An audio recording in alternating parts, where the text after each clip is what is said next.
Hello and welcome to my channel. I am Daisy, your hostess. We continue on with the book titled Thought Power, Its Control and Culture by Annie Besant. Before I get on with this next chapter, I would like to take a minute here and recap the previous chapter. Annie Besant opens the first chapter with discussion on the nature of thought. I have noticed the influence of her time in India as it's reflected in her selection of words that she uses to describe some esoteric concepts. So pardon me if you find that I may have butchered some of those words, but it has been my noble attempt at enunciating them as best as I could.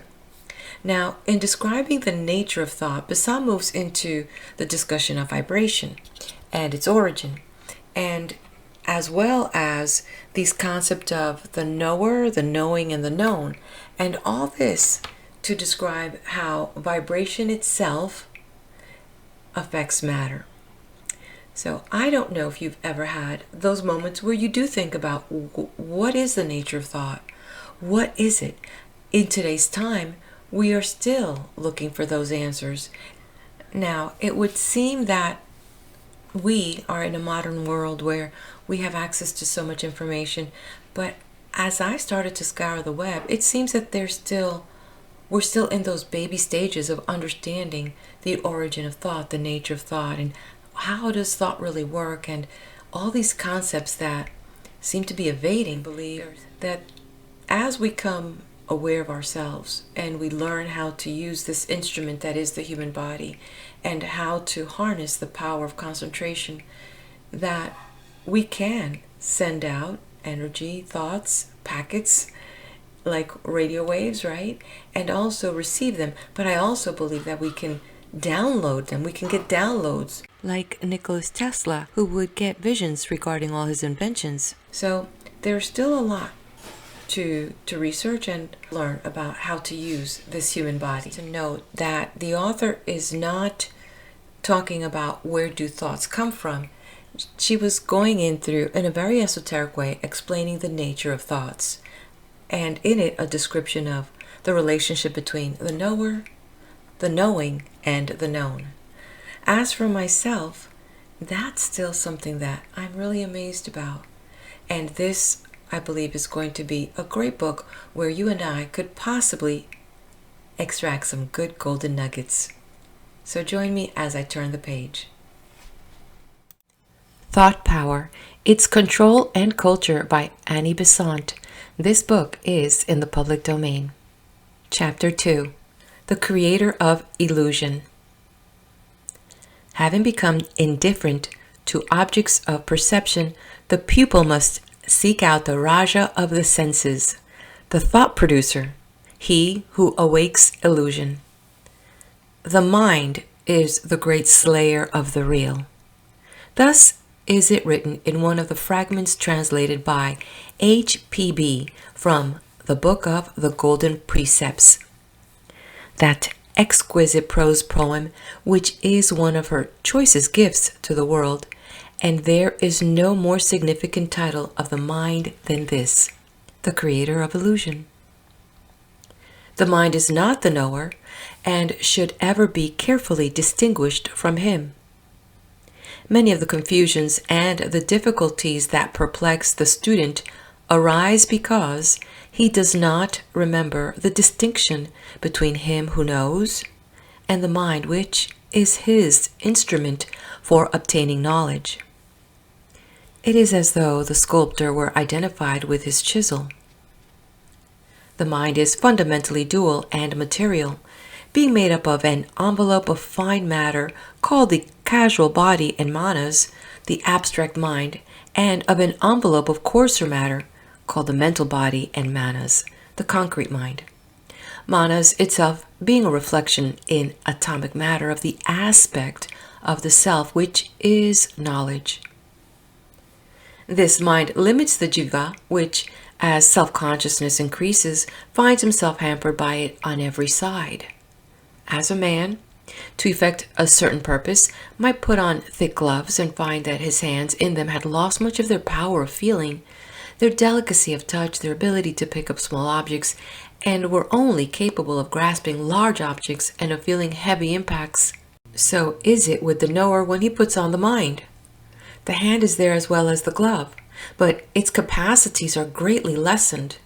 The knower is there as well as the mind, but his powers are much limited in their expression. We shall confine the term mind in the following paragraphs to the concrete mind, the mental body, and manas. The mind is the result of past thinking and is constantly being modified by present thinking. It is a thing, precise and definite, with certain powers and incapacities, strengths and weaknesses, which are the outcome of activities in previous lives. It is as we have made it. We cannot change it save slowly. We cannot transcend it by an effort of the will. We cannot cast it aside, nor instantaneously remove its imperfections.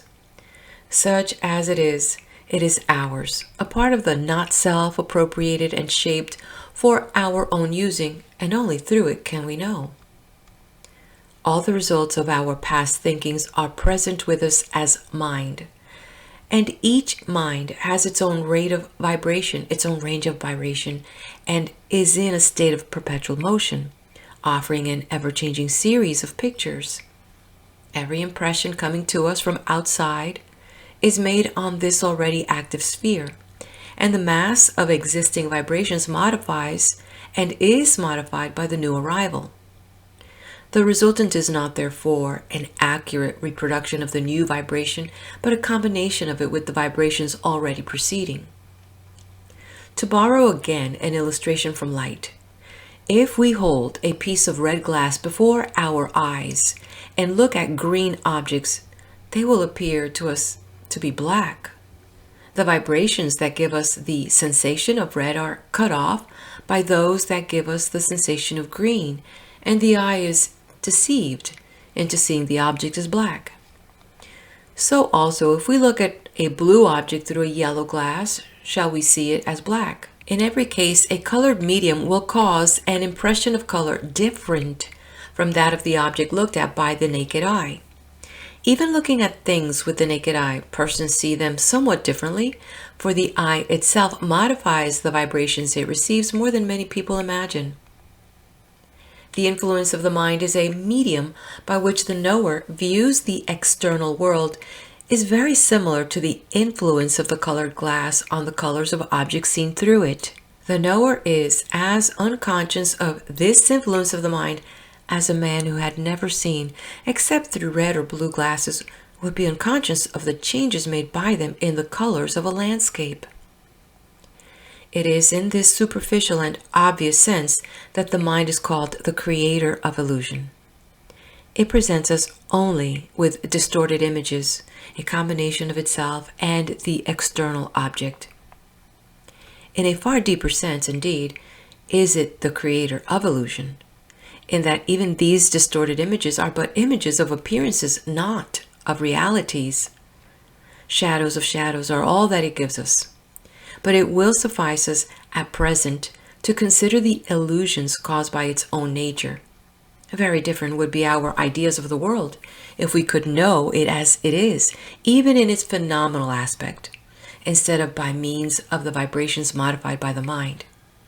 And this is by no means impossible, although it can only be done by those who have made a great progress in controlling the mind.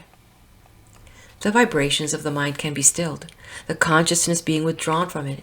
An impact from without will then shape an image exactly corresponding to itself, the vibrations being identical in quality and quantity, unintermixed with vibrations belonging to the observer. Or the consciousness may go forth and ensoul the observed object, and thus directly experience its vibrations. In both cases, a true knowledge of the form is gained. The idea in the world of noumena, of which the form expresses a phenomenal aspect, may also be known, but only by the consciousness working in the causal body, untrammeled by the concrete mind or the lower vehicles. The truth that we only know our impressions of things, not the things, except as just stated, is one which is of vital moment when it is applied in practical life. It teaches humility and caution, and readiness to listen to new ideas. We lose our instinctive certainty that we are right in our observations, and learn to analyze ourselves before we condemn others. An illustration may serve to make this more clear. I meet a person whose vibratory activity expresses itself in a way complementary to my own. When we meet, we extinguish each other. Hence, we do not like each other. We do not see anything in each other. And we each wonder why so-and-so thinks the other so clever when we find each other so preternaturally stupid. Now, if I have gained a little self-knowledge, this wonder will be checked, so far as I'm concerned. Instead of thinking that the other is stupid, I shall ask myself, what is lacking in me that I cannot answer his vibrations? We are both vibrating, and if I cannot realize his life and thought, it is because I cannot reproduce his vibrations. Why should I judge him, since I cannot even know him until I modify myself sufficiently to be able to receive him? We cannot greatly modify others, but we can greatly modify ourselves, and we should be continually trying to enlarge our receptive capacity. We must become as the white light, in which all colors are present, which distorts none because it rejects none, and has in itself the power to answer to each. We may measure our approach to the whiteness by our power of response to the most diverse characters. The mental body and manas. We may now turn to the composition of the mind as an organ of consciousness in its aspect as knower, and see what this composition is. How can we have made the mind in the past? How can we change it in the present? The mind on the side of life is manas, and manas is the reflection in the atomic matter of the third or mental plane, of the cognital aspect of the self as knower. On the side of form, it presents two aspects, severally conditioning the activity of manas, the consciousness working on the mental plane. These aspects are due to the aggregations of the matter of the plane drawn round the atomic vibratory center. This matter, from its nature and use, we term mind stuff or thought stuff.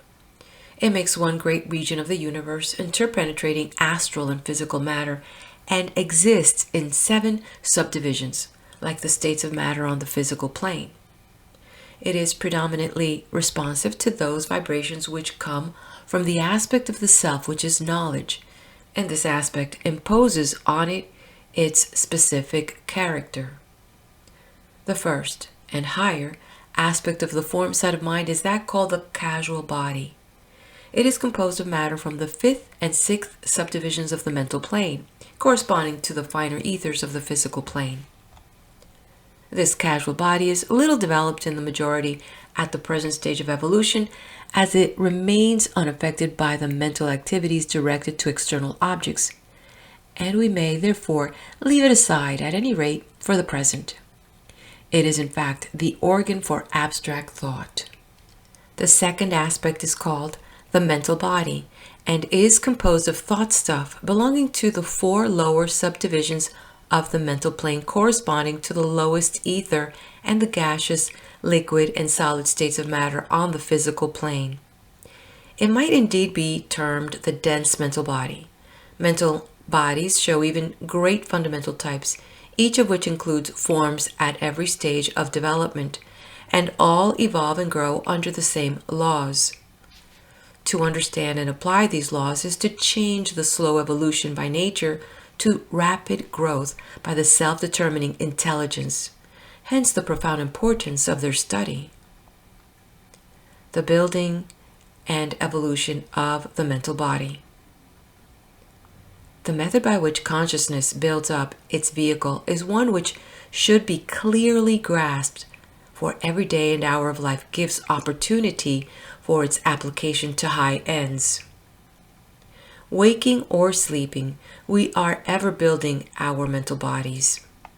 For when consciousness vibrates, it affects the mind stuff surrounding it, and every quiver of consciousness, though it be due only to a passing thought, draws into the mental body some particles of mind stuff and shakes out other particles from it. So far as the vehicle, the body, is concerned, this is due to the vibration. But it should not be forgotten that the very essence of consciousness is to constantly identify itself with the not-self, and is constantly to reassert itself by rejecting the not-self. Consciousness consists of the alternating assertion and negation, I am this, I am not this. Hence, its motion is and causes in matter the attracting and repelling that we call a vibration. The surrounding matter is also thrown into waves, thus serving as a medium for affecting other consciousness. Now, the fineness or coarseness of the matter thus appropriated depends on the quality of the vibration set up by the consciousness. Pure and lofty thoughts are composed of rapid vibrations and can only affect the rare and subtle grades of mind stuff. The coarser grades remain unaffected, being unable to vibrate at the necessary speed.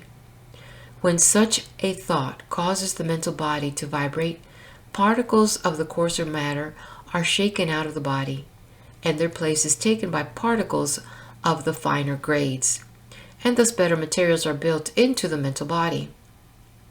Similarly, base and evil thoughts draw into the mental body the coarser materials suitable for their own expression, and these materials repel and drive out the finer kinds. Thus, these vibrations of consciousness are ever shaking out one kind of matter and building in another, and it follows, as a necessary consequence, that according to the kind of matter we have built into our mental bodies in the past, will be our power of responding to the thoughts which now reach us from outside. If our mental bodies are composed of fine materials, coarse and evil thoughts will meet with no response, and hence can inflict no injury. Whereas if they are built up with gross materials, they will be affected by every evil passerby and will remain irresponsive to and unbenefited by the good. When we come into touch with one whose thoughts are lofty, his thought vibrations playing on us arouse vibrations of such matter in our mental bodies as is capable of responding, and these vibrations disturb and even shake out some of that which is too coarse to vibrate at his high rate of activity. The benefit we receive from him is thus largely dependent on our own past thinking and our understanding of him. Our responsiveness is conditioned by these. We cannot think for each other. He can only think his own thoughts, thus causing corresponding vibrations in the mind stuff around him, and thus play upon us, setting up in our mental bodies sympathetic vibrations. These affect the consciousness. A thinker external to ourselves can only affect our consciousness by arousing these vibrations in our mental bodies. But immediate understanding does not always follow on the productions of such vibrations caused from outside. Sometimes the effect resembles that of the sun and the rain and the earth on the seed that lies buried in the ground. There is no visible answer at first to the vibrations playing on the seed, but within there is a tiny quiver of the ensouling life, and that quiver will grow stronger and stronger day by day, till the evolving life bursts the seed shell and sends forth rootlet and growing point. So with the mind. The consciousness shrills faintly within itself, ere it is able to give any external answer to the impact upon it. And when we are not yet capable of understanding a noble thinker, there is yet in us an unconscious quivering, which is the forerunner of the conscious answer. We go away from a great presence a little nearer to the rich thought life flowing from it than we were ere we entered it, and the germs of thought have been quickened in us, and our minds helped in their evolution. Something then in the building and evolution of our minds may be done from outside, but most must result from the activities of our own consciousness. And if we would have mental bodies which should be strong, well vitalized, active, able to grasp the loftier thoughts presented to us, then we must steadily work at right thinking, for we are our own builders, and fashion our minds for ourselves. Many people are great readers. Now, reading does not build the mind. Thought alone builds it. Reading is only valuable as it furnishes materials for thought. A man may read much, but his mental growth will be in proportion to the amount of thought that he expands in his reading.